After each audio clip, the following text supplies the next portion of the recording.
war. It could be a long war. Why is Benjamin Netanyahu calling it a long war in almost every public address since the Israeli offensive started in response to the October 7th Hamas attacks? The Israeli Prime Minister vowed to destroy Hamas, but is he finally trying to put a lid on the ghost he helped create? Will Hamas become Israel's forever war? I'm Shivan Channa. Let me tell you the story of how Hamas, which Israel itself had propped up in the past, could ruin Israel's game plan.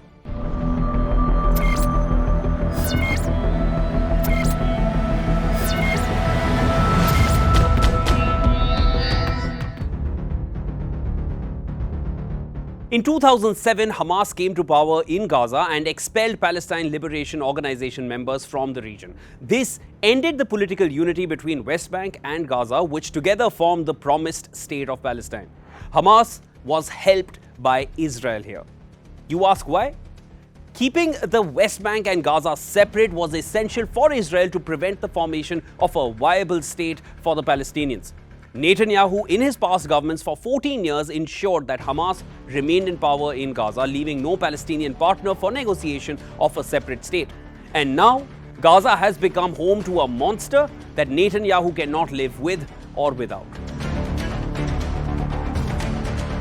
Israel is now stuck in a quagmire as it has vowed to end Hamas and is pounding Gaza, but with no exit route in sight. And with no neighboring nation willing to accept Gazan refugees, their blood is now on Israeli hands. Egypt already hosts some 9 million refugees from Syria, Sudan, Yemen and Libya. Opening its gates for Palestinians fleeing Gaza will present a new security risk in the Sinai Peninsula, where the Egypt army is already struggling to cope with Islamist militants. No refugees in Jordan, no refugees in Egypt. And not to try and push the Palestinian challenge and their future onto other people's shoulders. Coming to the other neighboring nation, Jordan. The Jordanian king called it a red line. They sympathize with the Gazans but will not offer space to them. Jordan already hosts 6 million Palestinian refugees, most of them descendants of the Arab-Israeli wars. بأن تلويح الاحتلال بالدخول في عدوان بري ضد شعبنا هو أمر لا يرهبنا ولا نخشاه بعون الله ونحن جاهزون بمعية الله. In spite of the rising death toll in Gaza and the might of the Israeli Defense Forces bolstered by the US, Hamas shows no signs of backing off. Apart from rockets, drones, assault rifles, Hamas has reportedly also gained chemical weapons in its arsenal now. Judging by the way Netanyahu has managed Gaza in the last 14 years, it is not certain that there will be a clear policy going forward.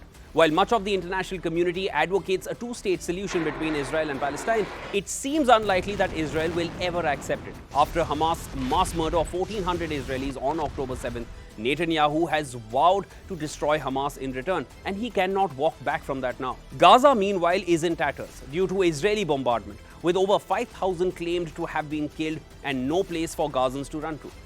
This will sow the seeds of a forever war for Israel, as an entire new generation will now grow up in Gaza seeking revenge, not just on Israel, but also on those nations who refused to open their doors to the Gazan exodus, whose homes were destroyed.